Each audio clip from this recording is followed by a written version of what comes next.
What's up, Planeswalkers? How you doing? How you doing? The DragonStorm is upon us, and it's time to talk about the commanders. And like every other set, there are a lot of them. Today's commander, Zurgo Stormrender. This Mardu commander comes in the precon for this set. So this 3/3 Orc Warrior comes with Mobilize 1, which is going to make a tapped and attacking 1/1 that'll die at the end of the turn. But where this card shines is in its last bit of text.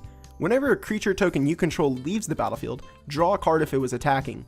Otherwise, each opponent loses 1 life. So we have an aristocrat in the command zone that can make a body for some extra drain.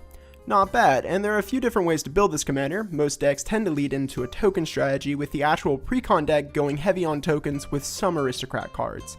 And after playtesting the card, it has to be said the strongest form of this commander is its aristocrat style. But it's a little bit more nuanced than that. The precon almost has the right idea. So let me explain. Having the drain effect ready to go in the command zone eliminates one of the needed combo pieces for the common drain the table combo. However, if you remember, Zurgo only cares about tokens dying, so this eliminates most, if not all, the easy to assemble death loops. So how is this aristocrat strategy still the best then? Well, it comes down to the late game, and in playtesting, falling back on the idea that your large board of tokens will get blown up is pretty safe. So what's the plan then?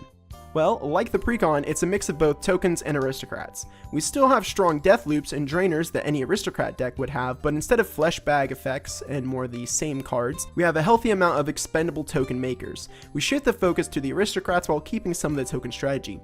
This leads to the final issue. It's all been done before.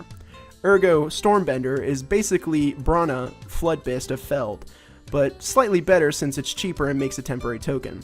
And let's be honest with ourselves, the whole aristocrat plan is, and this is nothing against aristocrat players, but it always feels samey.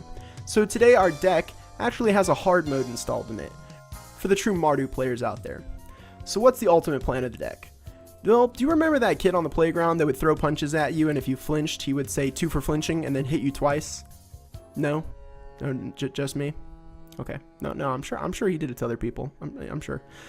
Well, but that is our plan. We're going to try to make our opponents flinch and then kill them for it. How? Well, we use cards like Reconnaissance, Gravitated Assault, Anime Pakal, and Phyrexian Altar to make creatures and then pull the creatures out of combat, sack them, and make mana and repeat the process. And with our commander, we'll be able to drain the table out. Is this plan unnecessary and perhaps stupid? Yes. Yes, but I like to think that's part of the fun. And if you're not a fan of the mastermind plan, the cards used for it work with the deck regardless. The deck list is in the description box. Let me know how I did in the comments below. More videos to follow. See you in the next one. Peace.